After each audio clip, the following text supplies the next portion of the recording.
Boa noite a todos. Que o Mestre Jesus possa iluminar-nos em mais uma reunião.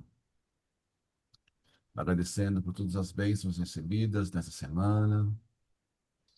Que possamos ler, compreender, raciocinar, meditar sobre o texto trazido por Emmanuel. Essas informações valiosas que nos envolvem, nos fazem crescer, nos fazem melhorar. Nesse momento, nós desejamos o bem, o equilíbrio,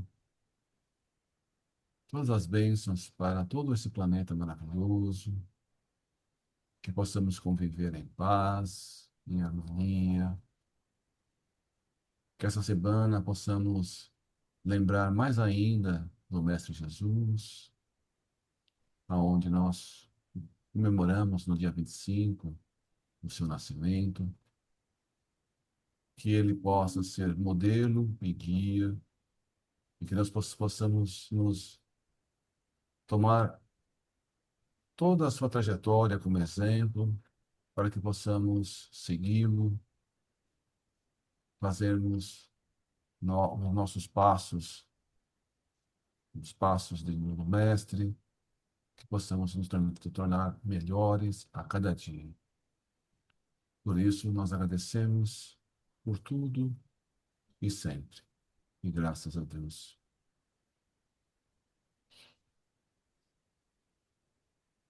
E o Evangelho segundo o Espiritismo foi aberto no capítulo. Capítulo 12. Amai os vossos inimigos. E a lição é um espírito protetor, Bordeaux, 1861. É o item 13, que fala sobre duelo. É uma continuação do duelo. Muito bem.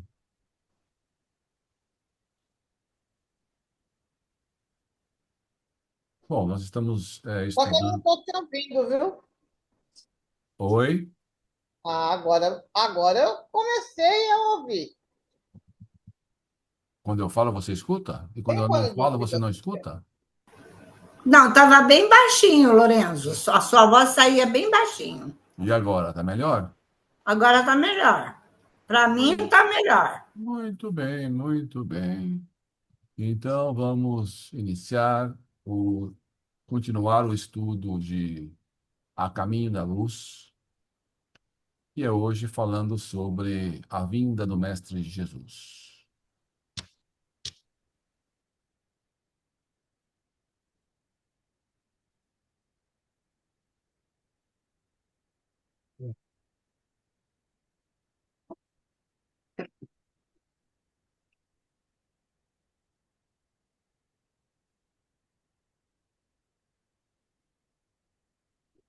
Vamos lá. A vinda de Jesus. A manjedoura. Muito simbólica, né? A manjedoura assinalava o ponto inicial da lição salvadora do Cristo. Como a dizer que a humildade representa a chave de todas as virtudes. Começava a era definitiva da maioridade espiritual da humanidade terrestre, de vez que Jesus, com a sua explicação divina, entregaria o código da fraternidade e do amor a todos os corações. Debalde, os escritores materialistas de todos os tempos vulgarizaram o grande acontecimento, ironizando os altos fenômenos mediúnicos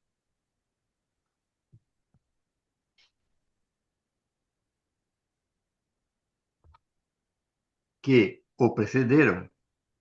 As figuras de Simeão, Ana, Isabel, João Batista, José, bem como a personalidade sublimada de Maria, têm sido muitas vezes objeto de observações injustas e maliciosas.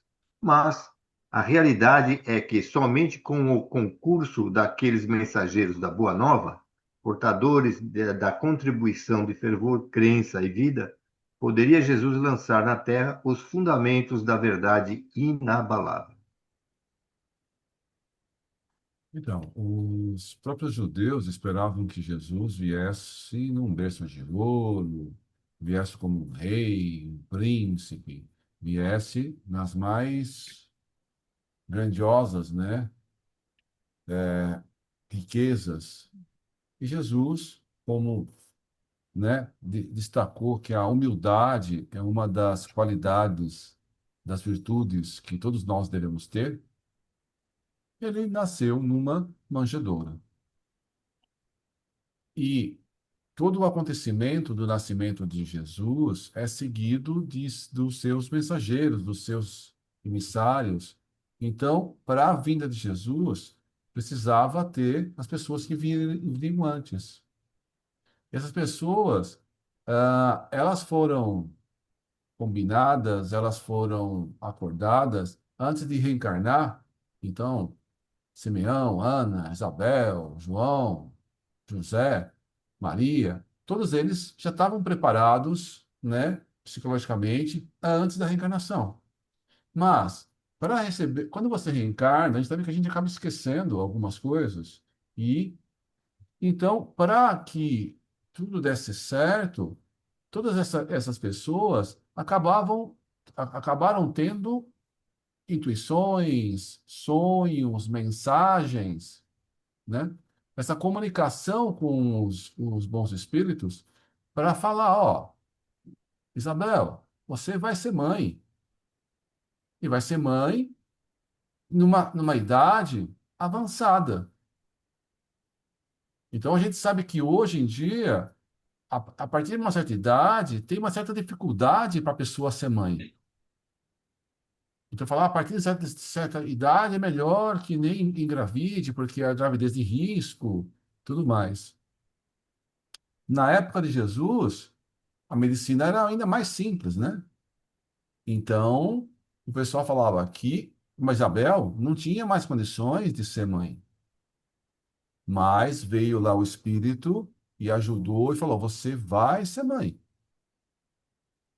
né? Tanto que o pai de João Batista nem acreditou. Ele duvidou do Espírito, aí ficou mudo durante toda a gravidez.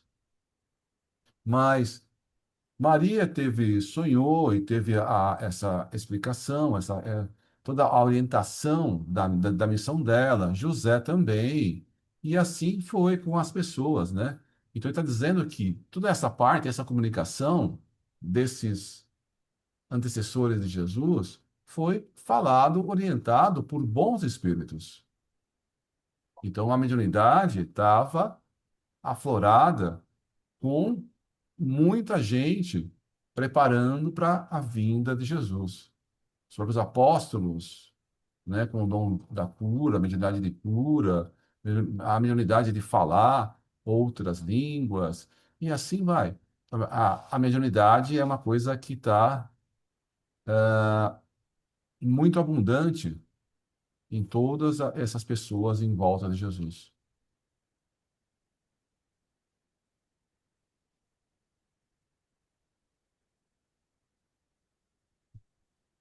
O Cristo e os Essênios. Muitos séculos depois de sua exemplificação incompreendida, há quem veja entre os essênios aprendendo, há quem o veja, né, entre os essênios aprendendo as suas doutrinas antes do seu messianismo de amor e de redenção. As próprias esferas mais próximas da Terra, pela força das circunstâncias, se acercam mais das controvérsias dos homens que do sincero aprendizado dos espíritos estudiosos e desprendidos do orbe, refletem as opiniões contraditórias da humanidade a respeito do Salvador de todas as criaturas.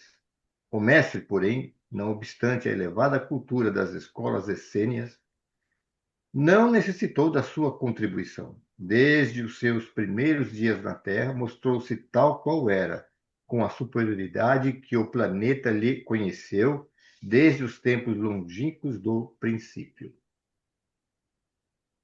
Bom, a doutrina dos essênios é próxima, é parecida do que Jesus falou. Então, algumas pessoas acreditam que Jesus aprendeu com os essênios.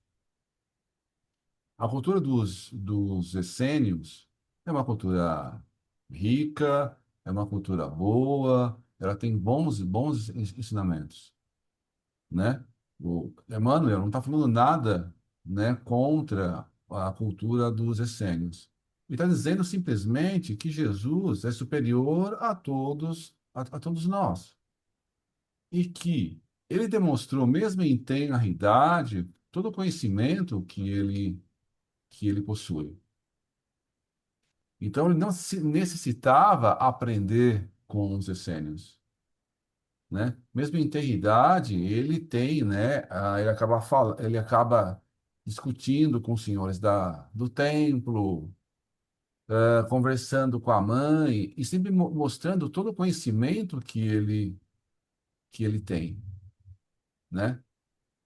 Nós, na hora de a gente se adaptar ao nosso corpo e crescer, né? A gente acaba esquecendo, né, as coisas do passado e a gente vai se relembrando aos poucos e vai se adaptando com o corpo e tal.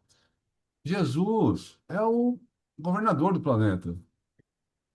Então, ele tem toda uma condição especial, toda uma preparação do curso especial para que ele pudesse exercer a tarefa que ele mesmo se propôs da melhor maneira possível. Então, não precisava da ajuda de aprender com outras pessoas. Parece que tem apóstolos que possam ter convivido com os essênios, né? Eu já ouvi falar de um ou outro apóstolo que o apóstolo, um de apóstolos de Jesus que pode ter convivido, pode ter sido essênio antes de se tornar apóstolo. Mas Jesus não precisava disso, já o conhecimento dele já é amplo, né? E ele demonstrou, né, todo esse conhecimento mesmo em tenra idade.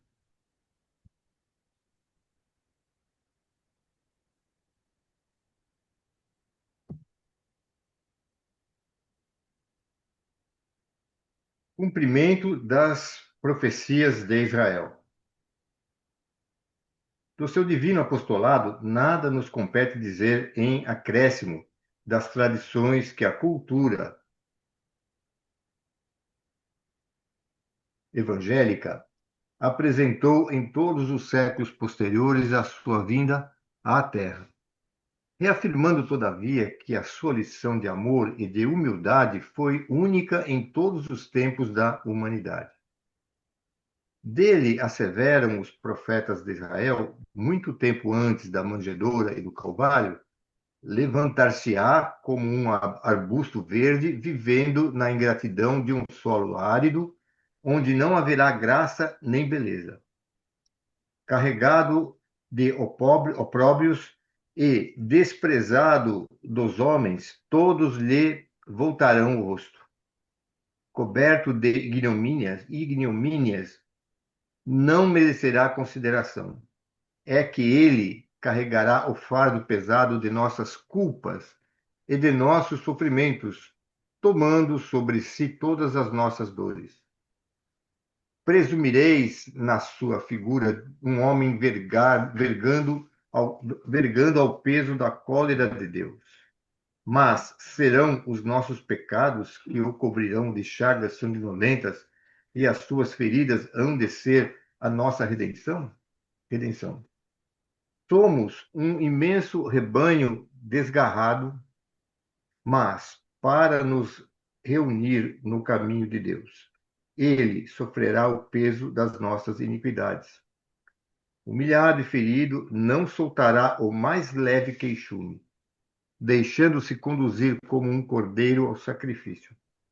O seu túmulo passará como o de um malvado e a sua morte como a de um ímpio. Mas, desde o momento em que oferecer a sua vida, verá nascer uma posteridade e os interesses de Deus hão de prosperar nas suas mãos. Então, aí está dizendo sobre a vinda de Jesus e todas as profecias, né, algumas profecias falando sobre a vinda de Jesus. E como, os bons espíritos, o próprio Jesus, né, os grandes profetas, conhecem a todos nós, eles já sabiam, né, o que a gente, como seres imperfeitos, iríamos fazer com Jesus. Então, nós, lá na época de Jesus, eram muito mais simples e ignorantes do que somos hoje. De lá para cá a gente aprendeu alguma coisa, né? Mas, então, a humanidade naquela época, então ia fazer?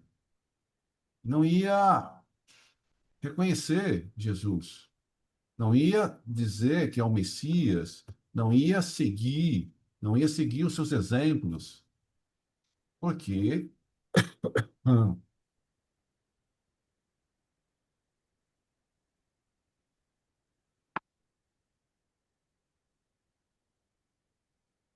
se a gente pegasse Jesus reencarnasse hoje e começasse a fazer o que ele fez, quem de nós iria reconhecê-lo?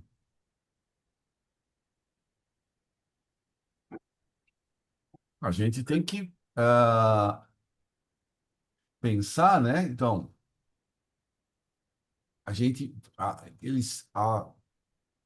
estavam dizendo que viria o Mestre, viria o Messias, viria o Cristo, e ia vir de uma maneira simples, as pessoas, ah, uma pessoa pura, né?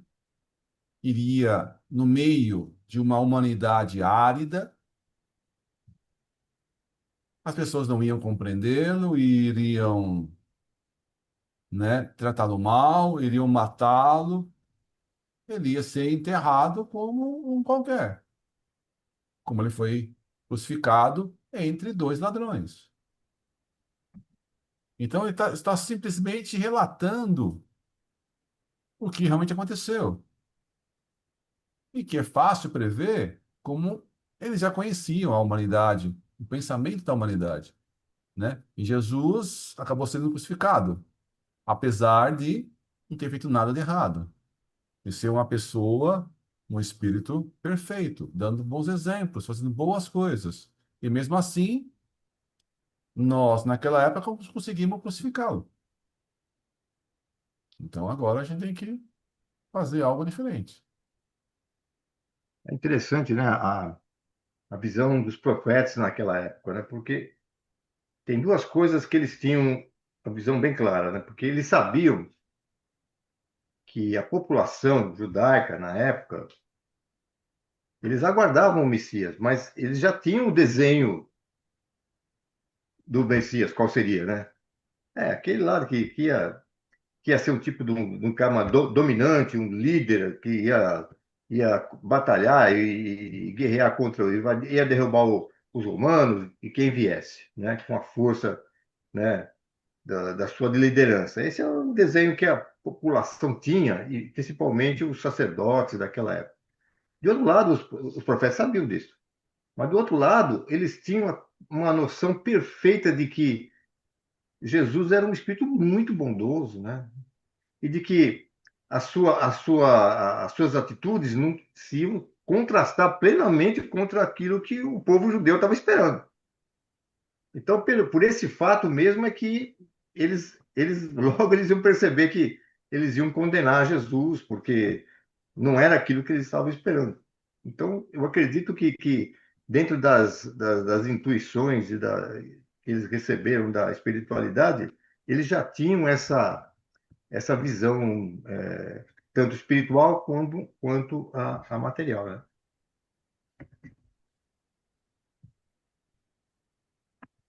É isso aí.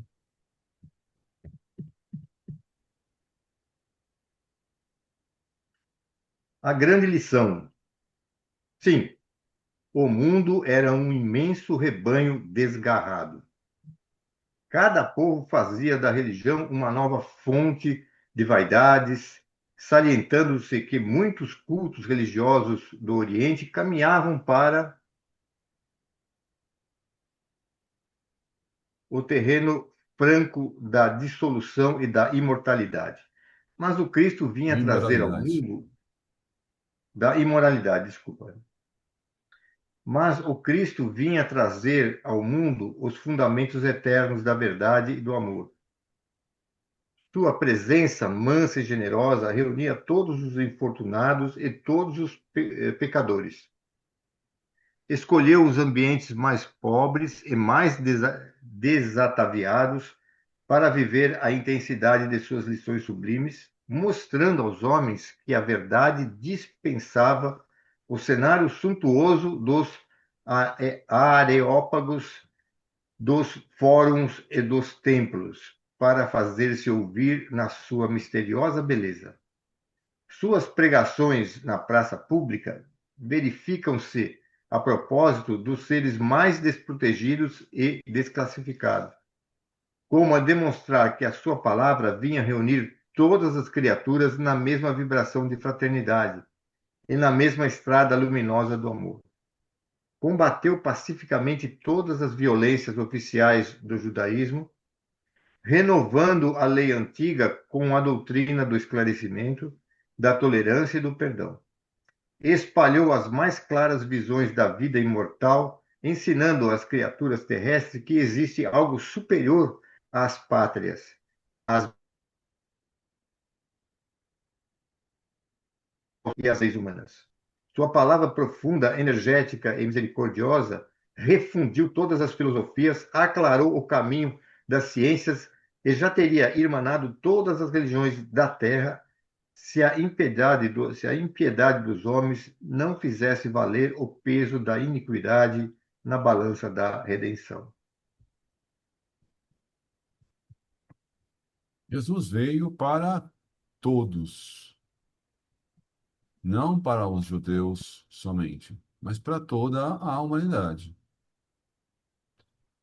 Ele pregou em lugares abertos, praças públicas, em montanhas, na natureza. E se a gente for observar, e dentro da população que escutava Jesus, tinha pessoas de todos os gêneros.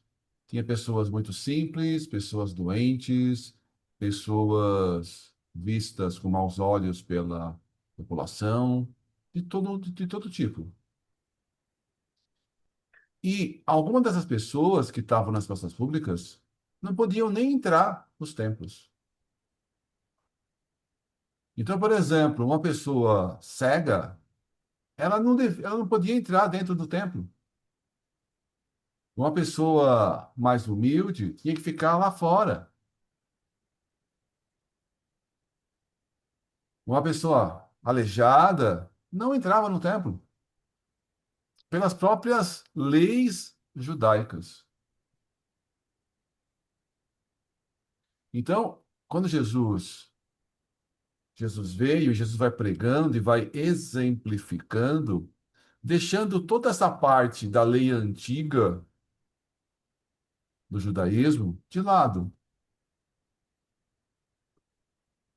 Umas leis que podem ter tido algum sentido, alguma coisa lá para trás, né? Mas não tinha o menor sentido. Então, Jesus fez que cada momento da sua missão, ele foi mostrando, né, o erro da lei antiga, e corrigindo e aperfeiçoando a lei antiga.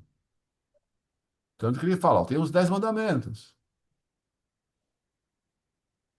E desses 10 mandamentos, a gente pode reduzir isso em dois, né? Amar a Deus sobre todas as coisas e ao próximo como a ti mesmo. Então ele acaba melhorando e elevando, né? Trabalhando o amor, o perdão e trabalhando primeiro nas pessoas mais próximas dentro dos apóstolos. Os próprios apóstolos, que eram espíritos escolhidos para poder transmitir o conhecimento para frente, tudo que eles tinham, que eles vivenciavam dentro do judaísmo, né? Quando Jesus começa a ensinar, vai mostrando os erros da lei antiga. Então, os próprios apóstolos se surpreendem com os ensinamentos de Jesus, com a boa nova, com esses novos ensinamentos. Então, primeiro ele esclarece um grupo menor, depois ele vai esclarecendo os grupos maiores, até que essas pessoas mais próximas de Jesus, né, vão divulgando, não só entre os judeus, mas por toda a comunidade. Porque Jesus quer abraçar todas as ovelhas, todas as religiões, todas as bandeiras, todas as pátrias. Então, você tem que avançar para todo mundo. Hoje, o ensinamento de Jesus ainda não chegou em todos os lugares, ou não atingiu como deveria atingir, devido às nossas próprias imperfeições. Porque em 2000 anos já devia ter desparramado, mas ainda tem muitas teimosias nossas, religiões, que a gente acaba tendo uma dificuldade. Mas, aos poucos, né, esse conhecimento vai chegar a todos nós, em todas as partes do planeta.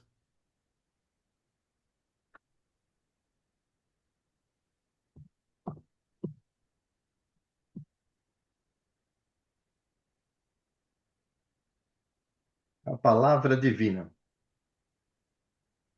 Não nos compete fornecer uma nova interpretação das palavras eternas do Cristo nos evangelhos. Semelhante interpretação está feita por quase todas as escolas religiosas do mundo, competindo apenas às suas comunidades e aos seus adeptos a observação do ensino imortal, aplicando a si próprios no mecanismo da vida de relação, de modo que se verifique a renovação geral. Na sublime exemplificação, porque se a manjedoura e a cruz constituem ensinamento inolvidável, muito mais devem representar para nós outros os exemplos do Divino Mestre no seu trato com as vicissitudes da vida terrestre. De suas lições inesquecíveis decorrem consequências para todos os departamentos da existência planetária, no sentido de se renovarem os institutos sociais e políticos da humanidade, com a transformação moral dos homens dentro de uma nova era de justiça econômica e de concórdia universal. Pode parecer que as conquistas do verdadeiro cristianismo sejam ainda remotas, em face das doutrinas imperialistas da atualidade, mas é preciso reconhecer que 2000 anos já dobraram sobre a palavra divina, 2000 anos em que os homens se estraçalharam em seu nome, inventando bandeiras de separatividade e destruição, incendiaram e trucidaram em nome dos seus ensinos de perdão e de amor, massacrando esperanças em todos os corações. Contudo, o século que passa deve assinalar uma transformação visceral nos departamentos da vida. A dor completará as obras generosas da verdade cristã, porque os homens repeliram o amor em suas cogitações de progresso.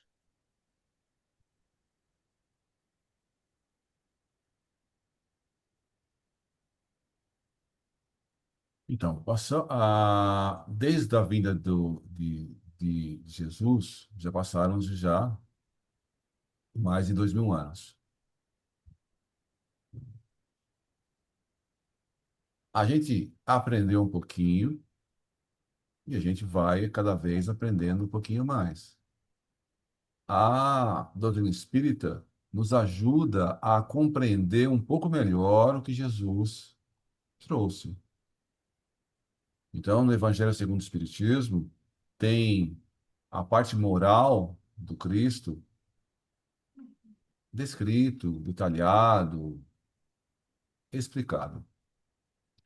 Essas explicações fazem com que a gente consiga entender melhor o sentido das parábolas e reflita no nosso dia a dia e tente modificar nossas atitudes. Agora, a gente sabe que a gente está passando pela transição do planeta. E nessa transição do planeta, a gente ainda está passando por algumas dificuldades. E essas dificuldades a gente tem que encarar da melhor maneira possível como um aprendizado. Então a gente tem desafios que a gente está passando e a gente tem que ter fé, ter coragem, ter determinação para enfrentar esses desafios. A gente sabe que, além dos problemas que estão acontecendo, além dos desastres que estão acontecendo, a gente tem muita ajuda de todos os lados. Então, a gente sabe que tem um auxílio do mundo espiritual para que essa transição planetária seja a mais tranquila possível, se isso é possível, né? Mas tem toda a ajuda de toda a estrutura dos mensageiros de Jesus para que a gente possa passar por essa transição e que a gente consiga enfrentar as dificuldades e aprender com esses desafios. Não se entrar em depressão, não se desanimar. A gente tem que saber que a gente tem amparo de todos os lados. Amparo dentro do centro espírita, dos mentores, dos trabalhadores, e assim vai. E aí, isso faz com que a gente vá crescendo e não se desanimar e a gente focar só nos problemas. A gente tem que focar no que a gente tem esses textos, as palestras, todos os ensinamentos que nos fortalecem e ajudam a gente a caminhar. Por exemplo, que se leu nos livros, né, que estão sendo reencarnando seres mais elevados no planeta para transformar o planeta e empurrar, ajudar na nossa evolução. Então a gente tem que olhar as partes positivas, olhar os nossos desafios que vão existir, mas que a gente vai ter todo o amparo para superá-los.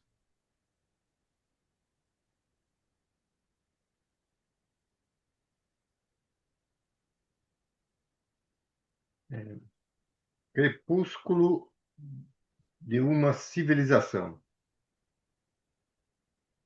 Uma nuvem de fumo vem se formando. Há muito tempo, nos horizontes da Terra cheia de indústrias de morte e destruição. Todos os países são convocados a conferirem os valores da maturação espiritual da humanidade, verificada no orbe há 2 milênios. O progresso científico dos povos e as suas mais nobres e generosas conquistas são reclamados pelo banquete do morticínio e da ambição. E enquanto a política do mundo se sente manietada ante os dolorosos fenômenos do século, registram-se nos espaços novas atividades de trabalho, porque a direção da terra está nas mãos misericordiosas e augustas do Cordeiro. Emmanuel não está falando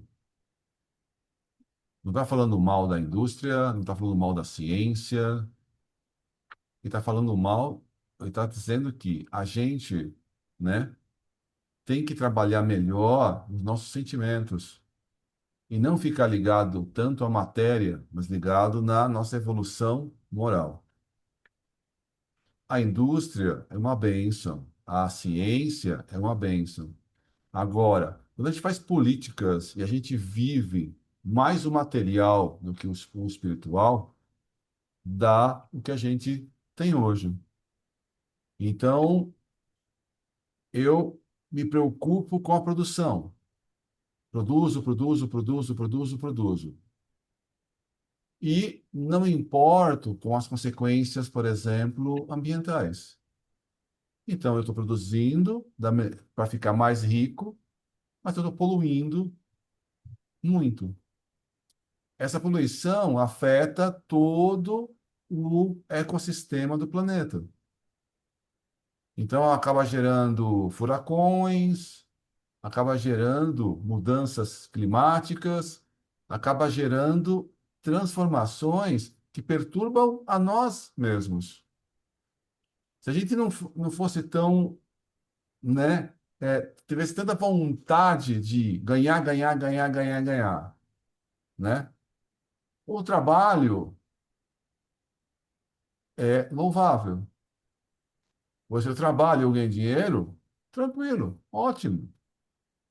Mas você não pode focar num modo de vida que você viva só a matéria. Eu viva só para criar coisas e não me importe com as consequências ao meu redor. Eu não me importe com a minha evolução moral. Eu não me importo com as pessoas ao meu redor.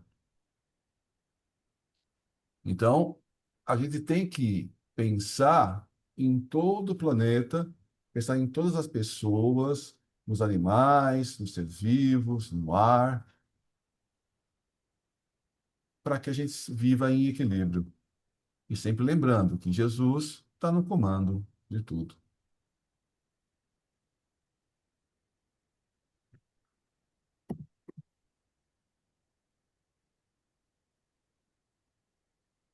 O exemplo do Cristo. Sem nos referirmos, porém, aos problemas da política transitória do mundo, lembremos ainda que a lição do Cristo ficou para sempre na terra, como o tesouro de todos os infortunados e de todos os desvalidos. Sua palavra construiu a fé nas almas humanas, fazendo-lhes entrever os seus gloriosos destinos. Haja necessidade e tornaremos a ver a crença e a esperança reunidos-se em novas catacumbas romanas para reerguerem o sentido cristão da civilização da humanidade.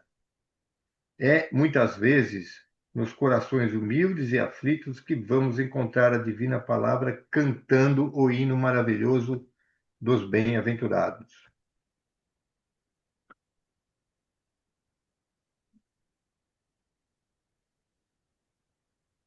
E, para fechar este capítulo, lembrando a influência do Divino Mestre em todos os corações sofredores da Terra, recordemos o episódio do monge de Manilha, que, acusado de tramar a liberdade de sua pátria contra o jugo dos espanhóis, é condenado à morte e conduzido ao catafalso.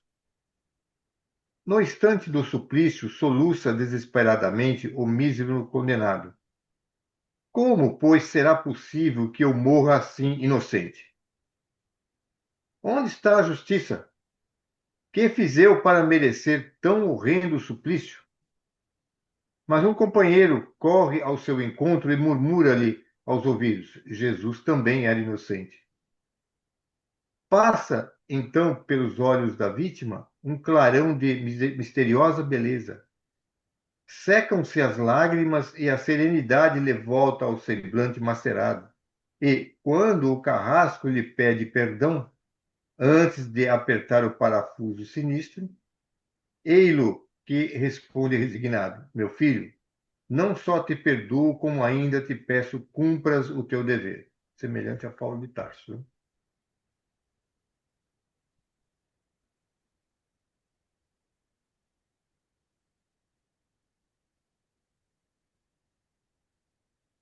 Então, Jesus, né, ele acabou, né,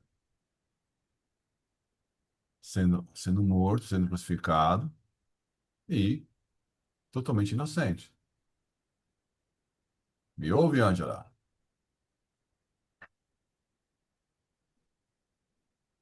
Eu estou falando normal aqui. Todos me ouvem?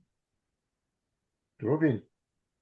Bom, ele está dizendo que às vezes a gente passa por sofrimentos, né? Todos nós. E fala, mas, mas meu Deus, o que que eu fiz para merecer tal coisa? Né? Aí alguém vai falar no nosso ouvido, Jesus também era inocente, né?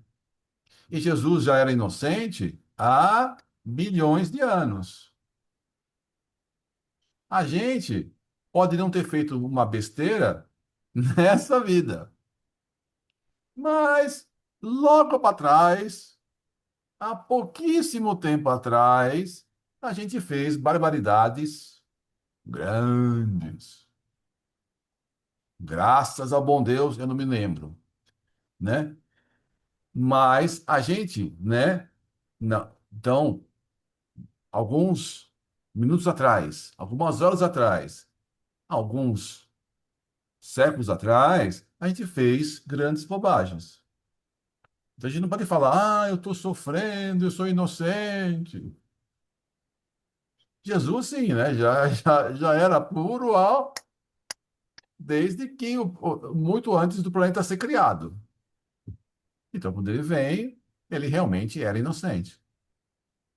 Então, quando a gente passa por dificuldades, por problemas, né, a gente tem que pensar, ó, ok, meu Deus, me dê coragem para enfrentar esse novo desafio. E eu vou superar esse desafio com fé, com coragem, com determinação, porque esse desafio vai fazer eu me tornar uma pessoa melhor. Então, é a partir daí que a gente tem que pensar, a gente tem que crescer com os desafios da nossa jornada.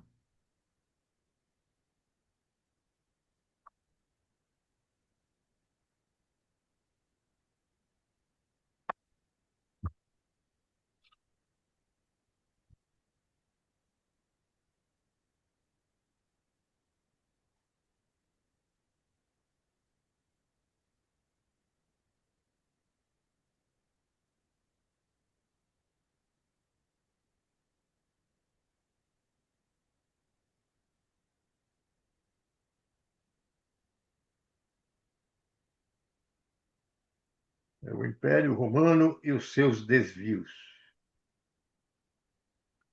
Os desvios romanos. Reportando-nos ainda às conquistas romanas, antes da chegada do Senhor, para as primeiras florações do cristianismo, devemos lembrar o esforço despendido pelas entidades espirituais, junto das autoridades organizadoras e conservadoras da República, no sentido de orientar-se a atividade geral para um grande movimento de fraternidade e de união de todos os povos do planeta. Os pensadores que hoje sonham a criação dos Estados Unidos do mundo, sem os movimentos odiosos das guerras fratricidas, podem sondar os desígnios do plano invisível naquela época. A Grécia havia perscrutado, na medida do possível, todos os problemas transcendentes da vida. Nas suas lutas expiatórias, transfira as suas experiências e conhecimentos para a família romana, então apta para as grandes tarefas do Estado. À força de educação e de amor, poderia esta última unificar as bandeiras do orbe, criando um novo roteiro à evolução coletiva e estabelecendo as linhas paralelas do progresso físico e moral da humanidade terrestre.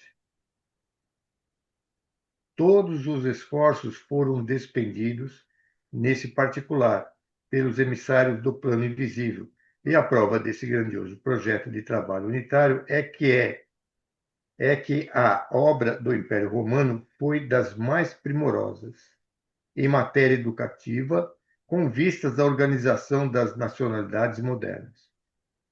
O próprio instinto democrático da Inglaterra e da França, bem como das suas elevadas obras de socialização, ainda representam frutos da missão educativa do Império no seio da humanidade. O caminho dos romanos ficou juncado de sementes e de luzes para o porvir. A realidade, contudo, é que seus mensageiros do Cristo conseguiram a realização de muitos planos generosos no seio da comunidade e de então não podiam interferir na liberdade isolada da grande maioria dos seus membros. Bom, até hoje a gente sonha em viver em uma grande nação. A gente viver num país único em todo o planeta. Então a gente tem, por exemplo, hoje a União Europeia. Então a Europa com um monte de países, né, convivendo, né, sobre um regime de trocas de experiências, de uma moeda única, de ajuda mútua. E isso é um desejo nosso, da gente fazer uma grande nação, né, sem ter essas barreiras. A gente não conseguiu isso até hoje. Mas está dizendo que os gregos poderiam ter feito isso, né? Feito uma grande nação em torno da cultura grega. Mas eles não conseguiram, porque o orgulho deles, né? Eles não conseguiam fazer se unir nem dentro da pequena região deles. Então, coube aos romanos, né? Um povo mais simples, trabalhador, fazer esse grande império. O texto está dizendo que esse império, essa grande região, com a união de muitos povos, muitas nações, uma grande área, foi iluminada, foi orientada pelo próprio plano espiritual. E que ele está falando das bobagens, dos desvios do Império Romano, né? Só que, apesar dos desvios do Império Romano, eles têm grandes, boas coisas que o Império Romano colocou que a gente colhe frutos até hoje. Então, a democracia, o direito romano e a cultura. Então, esse plano espiritual de um grande povo e de você disseminar a cultura, disseminar a arte, disseminar conhecimento, obras grandiosas. Isso foi vindo do alto, apesar que os homens do poder que estavam no poder, apesar dos desvios que eles fizeram. Mas apesar dos desvios, teve grandes frutos esse Império Romano, devido à orientação e, né, o caminho conduzido pelo Mestre Jesus.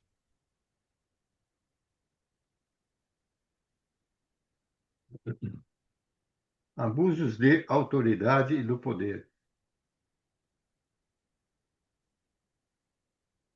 Em breve, os abusos da autoridade e do poder embriagavam a cidade valorosa. Toda a sede do governo parecia invadida por uma avalanche de forças perversoras das mais baixas esferas dos planos invisíveis. A família romana, cujo esplendor espiritual conseguiu atravessar todas as eras, iluminando os agrupamentos da atualidade, parecia atormentada pelos mais tenazes inimigos ocultos que, aos poucos, lhe minaram as bases mais sólidas, mergulhando-a na corrupção e no extermínio de si mesmo, dada a ausência de vigilância de suas sentinelas mais avançadas. Denso nevoeiro obscurecia todas as consciências e a sociedade alegre e honesta, rica de sentimentos enobrecedores, foi pasto de crimes humilhantes, de tragédias lúgubres e miserandos assassinos. As classes abastadas aproveitavam a pletora de poder, instalando-se no carro da opressão, que deixava atrás de si um rastro fumegante de revolta e de sangue. Os Gracos, filhos da veneranda Cornélia, são quase que os derradeiros traços de uma época caracterizada pela administração enérgica, mas equânime, cheia de honestidade, de sabedoria e de justiça. A gente tem, na nossa encarnação, a gente pensar na nossa encarnação. Quando a gente tem poder, quando a gente tem dinheiro, ou mesmo quando a gente é muito belo, são provas complicadas dentro da nossa vida. Então imagina alguém com grande poder lá no Império Romano. Ele se achava superior aos demais e acabava fazendo erros, escravizando pessoas, tomando atitudes, né, que tratavam mal as pessoas, matando, exterminando, escravizando. Certo? Então, isso realmente aconteceu no Império Romano. Foi a parte negativa do Império. Ele está falando que tudo na vida tem a parte boa e a parte ruim. Precisava ter um grande império para a vinda de Jesus, para esparramar o conhecimento da Boa Nova. Mas as pessoas humanas com poder acabaram fazendo também grandes erros nessa época.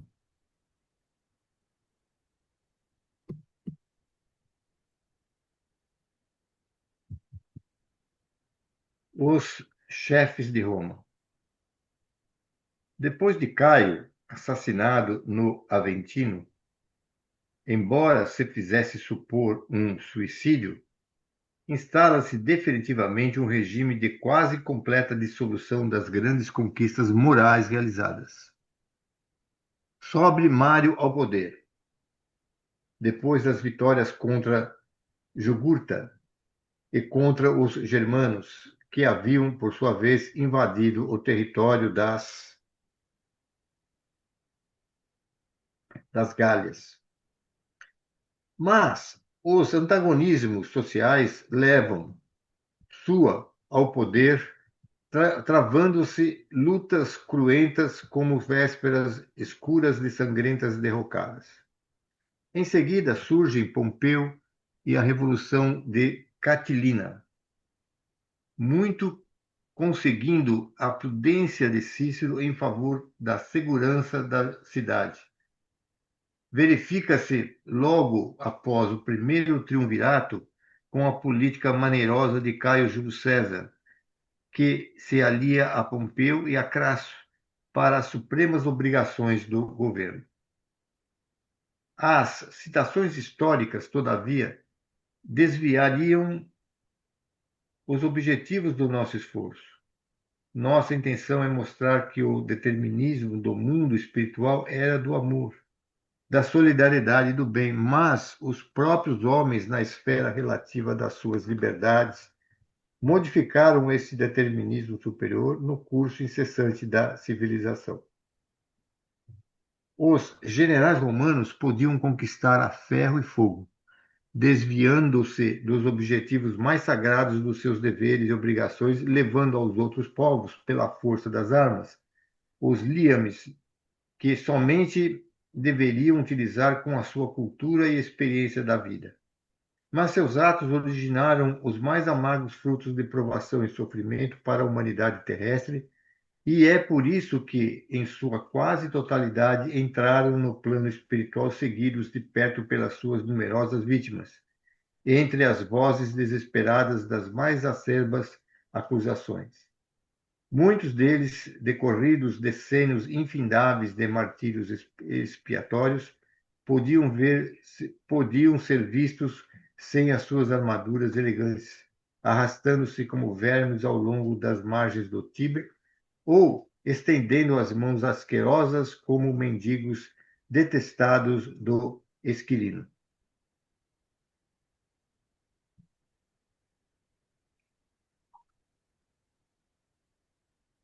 Estou dizendo aí, né? Então, os generais, as pessoas poderosas, acabaram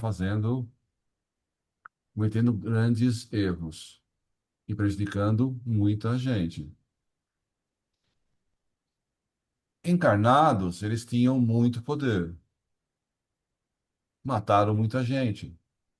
Quando desencarnados, as suas vítimas começaram a persegui-los. Então, eles foram perseguidos por muito tempo.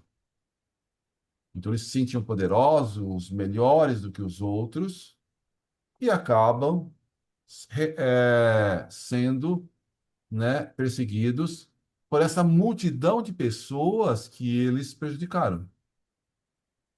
Então, ele passa muito tempo nesse sofrimento, né, com a perseguição, com a obsessão, com essa raiva, esse ódio dessa grande comunidade que eles perseguiram.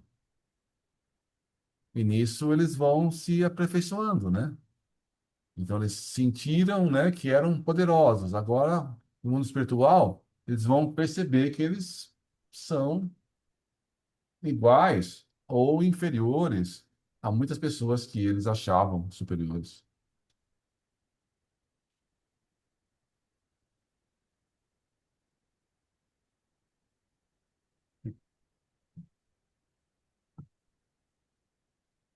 O século de Augusto. Terminados os triunviratos, eis que ia cumprir-se a missão do Cristo, depois de instalados os primeiros Césares do Império Romano. A aproximação e a presença consoladora do Divino Mestre no mundo era motivo para que todos os corações experimentassem uma vida nova, ainda que ignorassem a fonte divina daquelas vibrações confortadoras. Em vista disso, o governo de Augusto decorreu em grande tranquilidade para Roma e para o resto das sociedades organizadas do planeta. Realizaram-se gigantescos esforços edificadores ou reconstrutivos.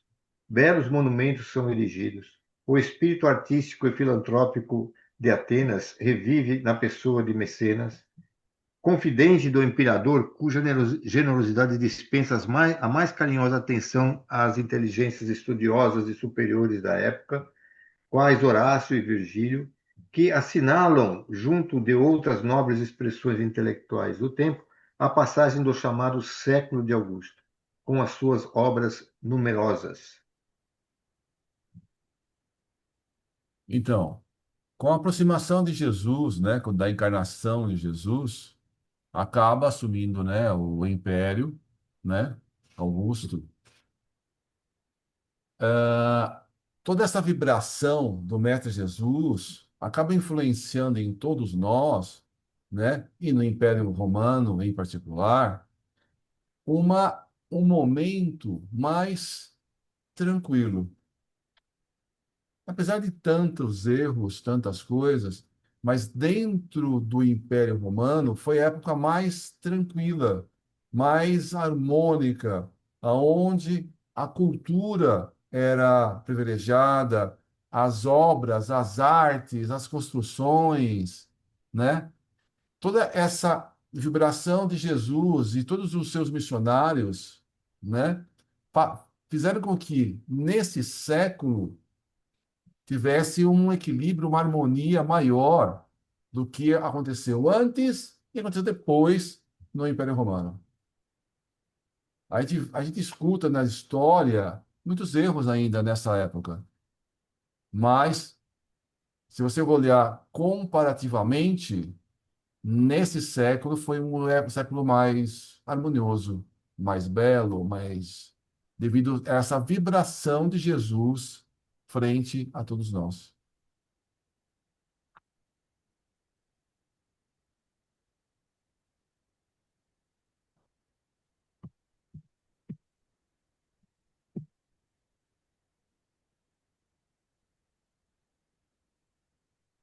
transição de uma época. Depois de Augusto, aparece à barra da história a personalidade disfarçada e cruel de Tibério, seu filho adotivo que vê terminar a era de paz, de trabalho e concórdia com o regresso do Cordeiro às regiões sublimadas da luz. É nesse reinado que a Judéia leva a efeito a tragédia do Gólgota, realizando sinistramente as mais remotas profecias.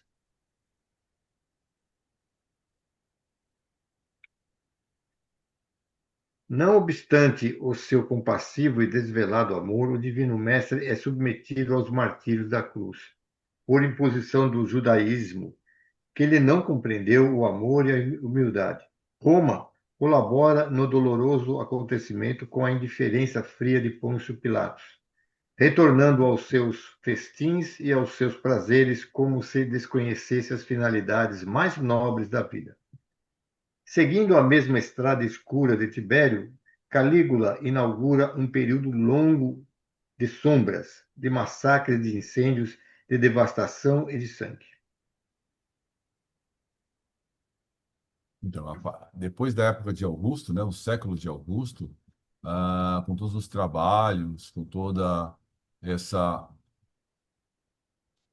toda uma parte mais tranquila do Império Romano, acaba o filho tornando toda a parte, fazendo morte, a crucificação de Jesus, né? Toda essa parte mais negativa que a gente escuta do Império Romano. Então, a preparação da vinda de Jesus, a parte mais tranquila, ela antecede a vinda de Jesus e durante uma parte dela. Mas no final já tem essa transição para essa parte mais negativa, que é o filho de Augusto, que tem toda essa tragédia de Calígula e tantos outros imperadores, né? Aí começa uma perseguição muito mais intensa aos cristãos.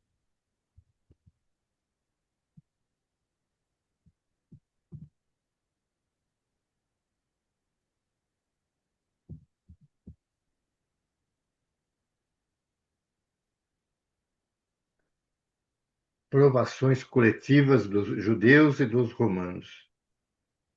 Os seguidores humildes do Nazareno iniciam nas regiões da Palestina as suas predicações e ensinamentos. Raros apóstolos sabiam da missão sublimada daquela doutrina sacrossanta que mandava fazer o bem pelo mal e instituía o perdão aos próprios inimigos. De perto, seguem-lhes as atividades dos emissários solícitos do Senhor, preparando os caminhos da revolução ideológica do Evangelho. Esses mensageiros do alto iniciam, igualmente e de modo indireto, o esforço de auxílio ao império nas suas dolorosas provações coletivas.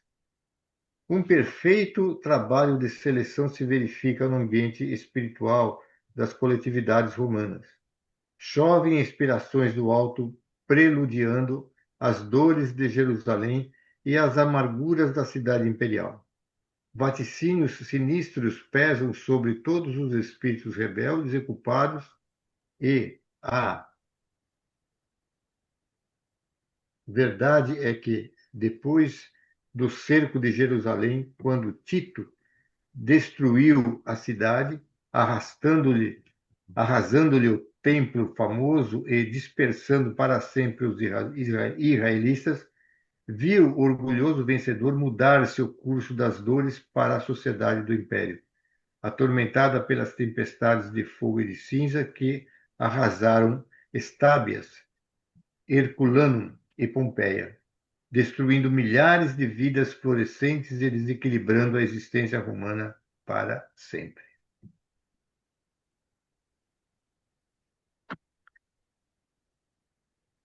A lei da ação e reação serve para cada um de nós e serve para coletividades. A gente faz, tem uma ação de forma coletiva, a gente recebe também essa ação de volta. Então, o povo judeu que crucificou Jesus, o povo romano, né, que crucificou Jesus e fez tantas barbaridades além disso, eles acabam, a lei acaba sendo executada, eles acabam passando por dificuldades para o seu aprendizado. Então, o templo é destruído e os judeus acabam perdendo a nação. E são esparramados no mundo, né? E só vai conseguir a nação voltar muito tempo depois. O Império Romano também acaba sofrendo, né, grandes desafios, grandes sofrimentos, destruição, né, no caso aí ah, de vulcões, outros tipos de destruição, e aos poucos, né, o Império Romano foi se quebrando, quebrando, quebrando, foi cada vez ficando mais fraco, até que foi assim, invadido por todos os lados e foi todo ele fragmentado, que deu origem a todos os países que nós temos hoje, né? Então, eles fizeram, né, tudo como um povo, ações negativas, erros, e pela lei da ação e reação, pela lei de Deus, as coisas acabam voltando para o aprendizado de cada um de nós,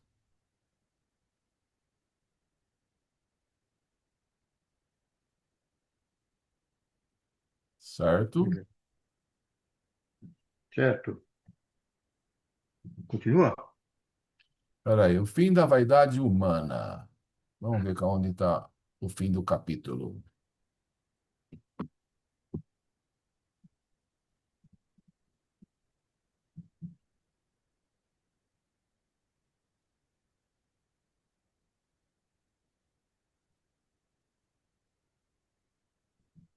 Tem só mais esse trecho. Vamos terminar esse capítulo, então.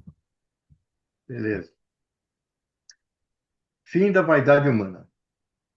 O Império Romano, que poderia ter levado a efeito a fundação de um único Estado na superfície do mundo, em virtude da maravilhosa unidade a que chegou à mercê do esforço e da proteção do alto, desapareceu num mar de ruínas, depois de suas guerras, desvios, circos cheios de feras e gladiadores. O imenso organismo apodreceu nas chagas que lhe abriram a incúria e a impiedade dos próprios filhos. E, quando não foi mais possível o paliativo da misericórdia dos espíritos abnegados e compassivos, dada a galvanização dos sentimentos gerais da massa larga dos excessos e prazeres terrestres, a dor foi chamada a restabelecer o fundamento da verdade das almas. Da orgulhosa cidade dos imperadores não restaram senão pedra sobre pedra. Sobre o látego da expiação e do sofrimento, os espíritos culpados trocaram sua indumentária para a evolução e para o resgate no cenário infinito da vida. E enquanto muitos deles ainda choram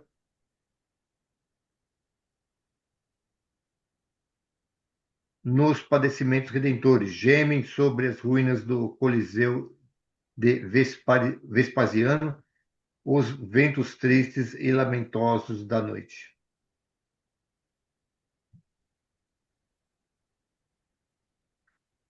Sabe o que eu vejo, Luiz? Ao mesmo tempo que eu vejo o Romano está tentando trazer para a gente, apesar de todos os desvios que a humanidade encarnada nessa época foi traçando, né? Que houve mesmo, né? Mas também teve as boas coisas, né? Teve os avanços, e é isso que ele está querendo mostrar para a gente, né? E eu percebo nesses comentários todos que, olha, que muitos espíritos que desencarnaram, eles que foram alimentando o umbral lá da espiritualidade também, né? Porque eu acredito que o umbral daquela época, bem antes de Jesus, não era tão feio quanto é da Idade Média, por exemplo, né? que espíritos muito vingadores, esses que não aceitavam pô, não aceitaram a doutrina, esses pensamentos mais, vamos dizer assim, libertadores, democráticos, eles queriam mesmo era poder e tal. Então, esses espíritos acabaram formando né, na região do umbral, acho que um quadro assim bem sinistro mesmo de espíritos que queriam se vingar, se apoderar e coisas assim, né? E outra coisa que eu queria comentar é o seguinte: pô, na chegada do Cristo, ou antecipando a isso, veio a presença de Augusto como César ali, né? Um dos Césares, né? E aí, dada, eu acho que a experiência e sabedoria desse espírito, ele conseguiu fazer uma boa administração em várias áreas, instituições, seja da arte, da cultura, da parte dos desenvolvimentos ali, enfim, de construções, essas coisas todas, né? Mas, no entanto, ele adotou o filho dele, que é o Tibério, né? E, é estranho, porque um espírito dessa natureza podia educar, né? O, o menino lá, né? E, no entanto, o cara virou a casaca, foi para o né? Outro ritmo. Então, você vê que situação. Aí, às vezes, eu pergunto assim, mas por que que o plano espiritual não colocou uma pessoinha melhor ali para nascer lá com, né? E continuar as coisas? É coisa incrível, né? Aí eu me dei conta do seguinte, né? Não que a gente queira fazer comparações, eu vejo aqui pela própria família sobre a questão do espiritismo. Eu, quando eu comecei a conhecer o espiritismo e tudo mais, e fui me aprofundando, um dos meus pais eram católicos, né? E aí foi quando conheci o Tecilde e tal, eu comecei a me entusiasmar pelo tudo, e foi, né? Você vê, no meu caso, né, eu depois desse início, nunca mais larguei, né? No entanto, meu irmão, não, não quis. E eu vejo, por exemplo, para as minhas sobrinhas também, as filhas da Maricilde, elas participaram do espiritismo e tudo mais e tal, né? Então, né, pô, essa daí vai dar continuidade nas coisas, né? Não, não. Se afastaram completamente, né? Mesmo com todo o conhecimento que tinha, e estão aí pelejando aqui na vida. Eles não levam a vida mais, não são mais pessoas, né?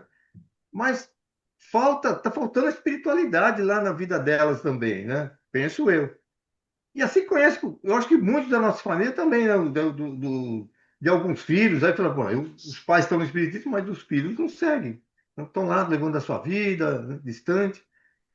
Isso daí, pô, a gente pode até fazer crítica para o Augusto aqui, mas na verdade, né, tem essas condições, né? Às vezes os espíritos estão ali, mas não estão preparados para assumir as tarefas, né? Quando encontra a tarefa, eu não quero esse negócio para mim, não, né? Eu quero ganhar dinheiro, eu quero fazer isso, eu quero levar minha vida, os prazeres da vida, o materialismo, é melhor, né? Do que ficar arranjando encrenca para minha vida com esse negócio. Eu estou fazendo uma reflexão porque na leitura eu fui pensando em todos esses negócios aí, né?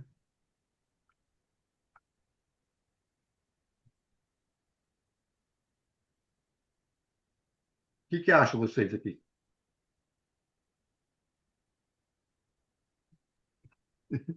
Eu penso assim, né? Apesar deles não seguirem, graças a Deus, eles não partiram pro o declínio, né? Como tiveram. Porque, graças a Deus, pelo menos isso, eles têm um senso de responsabilidade dos seus atos. Só não querem porque a doutrina espírita, ela não passa a mão na cabeça de ninguém. E ela exige uma postura que muita gente não gosta de ter, né? Faz com que essa postura, às vezes, não vá de encontro ao que eles gostam de fazer, da maneira como eles querem viver. Mas não chegam ao extremismo de fazer barbaridades, graças a Deus, né? Tem ainda uma decência de entender que a vida traz responsabilidades que depois serão pagas por eles mesmos, No né? caso do Império Romano, né, no caso do Tibério, é uma coisa que é muito poder, né? Então, realmente, quando a pessoa tem muito poder, é complicado você é difícil, né? São poucas pessoas que conseguem assumir um cargo de poder, de riqueza, de grande, né? E se manter íntegro, né? O pessoal fala, por exemplo, que o Dom Pedro, no livro, né, o Ele Brasil está para ser o mundo falando. pátria do Evangelho, o Dom Pedro II foi um dos imperadores mais democráticos que existiu no planeta, né? Apesar de ele ser imperador, né, Dom Pedro II, ele era conhecido na América do Sul como uma pessoa de democracia, de respeito, de entender as coisas, né? Então, tem pessoas que muito mais para frente, né, que são presidentes e são não sei o que lá, que foram eleitos e que não respeitam a democracia como o imperador Dom Pedro II. Então depende muito da postura da pessoa, né? Então, nós que vemos o Brasil, França do Mundo, Pátria do Evangelho, né? Pode falar um pouquinho sobre a personalidade do Dom Pedro II, como no caso aí o Emmanuel está falando sobre Ótimo. Augusto, né? Augusto, que apesar do poder, ele conseguiu Você vai, manter um certo equilíbrio, um certo você vai fazer o quê? trabalho, uma certa harmonia, enquanto os descendentes acabaram desviando totalmente e fizeram com que o império gigante, que trouxeram grandes benefícios, né, como está falando Emmanuel, acabou se ruindo, se rompendo e se quebrando totalmente. Eu Ô acredito. Celso, ô Celso, você é prova de que eu levei todos meus filhos para lá, para casa do Tecilde, né? Íamos em todas as sessões, todos eles, todos, Os né? 4. Os 4, nenhum quis seguir, todos pularam fora. Eu só continuo eu e a Cida mesmo. Bom, Fazer o quê? pode ser que no futuro ainda, né? Ou então na próxima encarnação, sei. É provável, provável. Tem que dar tempo, né? Fala, Andressa. Eu acredito que o caminho a porta é estreita, o caminho é largo, mas a porta é estreita. Conhecimento nem sempre é conhecimento, como dizer, você conhecer alguma coisa não significa que você realmente vivencie aquilo ou que você siga aquilo. Você conhecer, você ler livro, te faz espírita, te faz um leitor. Você seguir alguns anos um grupo espírita não te faz espírita, a prática te faz espírita. É, Mas é o que um é, caminho, é um caminho lento e gradual. A gente não pode dizer assim, claro, a educação ajuda? Com certeza ajuda. Você ter conhecimento te dá instrumentos para viver o dia a dia? Te dá. Mas o caminho pelo qual você percorre o seu caminho, ele é único e intransferível. Não significa que porque alguém tem um conhecimento dentro da doutrina espírita que vai ser espírita, ou que isso vai mudar a pessoa. Às vezes a pessoa vai se dizer espírita a vida inteira e não mudou nada e vai chegar do outro lado e descobrir que não evoluiu nada, só colecionou livro na cabeça. O caminho ele tudo isso é muito relativo. É muito relativo. E às vezes o conhecimento a pessoa estudou o espiritismo e a essência do que ela precisava ser transformada com esse conhecimento já foi suficiente. Já vai mudar o percurso do caminho dela em pouco tempo. Tudo é muito relativo, a gente não exatamente? sabe. Porque pode ficar na sua consciência. Em algum momento ele vai ser lembrado, Andresa, e utilizado, né? E Não vai eu ser, não é acredito que perdido, absolutamente não. nunca nada é perdido, conhecimento Não, nenhum é perdido, todo conhecimento ele é sempre bem-vindo, mas o que você faz desse conhecimento é que faz com que a sua vida penda para um lado ou para o outro, ou tome caminhos N. A gente nunca sabe, ó, um exemplo, existem pessoas que fazem um curso superior, termina de fazer o curso superior, dobra o diploma, põe na gaveta e vai fazer outra coisa. É um conhecimento perdido? Não, não é um conhecimento perdido. Mas isso Eu aí que não, também depende das circunstâncias, né, Andresa, eu em que que ela não vive momentaneamente. Não é bem por aí. É bem mais ou conheci. menos, né? Mas eu queria pegar o gancho Deixa eu da terminar meu Andressa. ponto de vista. Eu, eu fiz uma Só um colocação, minutinho. que foi o seguinte, né?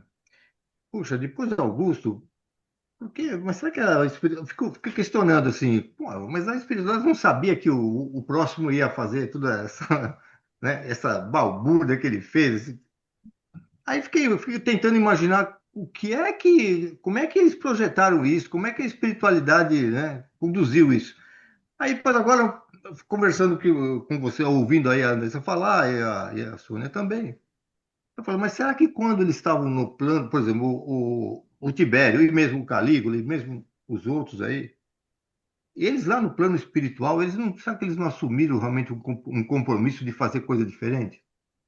E se prepararam, inclusive, para isso, mas quando chegou aqui, nas palavras que o Lorenzo colocou, chegou o toque do poder, o toque, né? Falou mais alto dentro da sombra deles, que ainda existia dentro deles, aí eles passaram a ter um movimento completamente inverso do que aqueles que eles receberam lá do plano espiritual. E fazendo essa pergunta, aí eu pergunto hoje, mas onde que está o Tibério hoje? O que que ele faz hoje? E Calígula, o que que aconteceu com ele hoje? Hoje, nesse plano aqui, a gente não sabe. Mas alguma coisa deve ter acontecido, porque eles têm que ser responsabilizados por aquilo que eles fizeram, né? Então, certamente, Hoje, por exemplo, a nossa lição foi que a mão esquerda, não, que a mão, o escândalo que corte a mão. É a mesma coisa. Os escândalos são necessários. Eles foram necessários, mas ai daquele que fizer e parte desse escândalo, porque eles serão responsabilizados. E se eles não aprenderem, eles vão ser banidos para um local, como já está acontecendo, onde eles recomeçarão. Perdidos nunca serão, mas eles vão recomeçar de tudo de novo para poder seguir o caminho correto, aprender de novo. Deus nunca, ele nos ama tanto que ele nunca vai deixar de dar uma oportunidade de recomeço para ninguém, para ninguém. Todos terão a oportunidade de fazer correto, né? Ainda que sejam responsáveis pelos escândalos. E os escândalos servem para exemplificar o que não se deve fazer. Tudo isso, nada é perdido, são permitidos, como você mesmo fez a pergunta. Por que permitidos? Exatamente por isso. Para que haja, para que as pessoas consigam fazer uma comparação, né? E valorizar o que é correto. É muito importante esses escândalos de alguma forma, não é? muito bem. Deus é Então, maravilhoso. muito bem, nessa grande discussão aí e tal. Para a gente encerrar aí essa reunião de hoje, quem gostaria de fazer a prece de encerramento?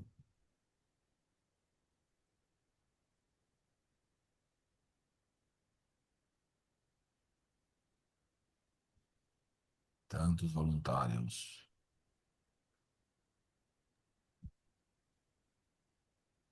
Incrível, mas eu vou fazer. Então vamos agradecer a Deus, nosso Pai, ao nosso querido Mestre Jesus, que tão amorosamente nos trouxe todas essas informações, nos permitiu estar presentes em todas as épocas de necessidade de aprendizado, de ensinamentos.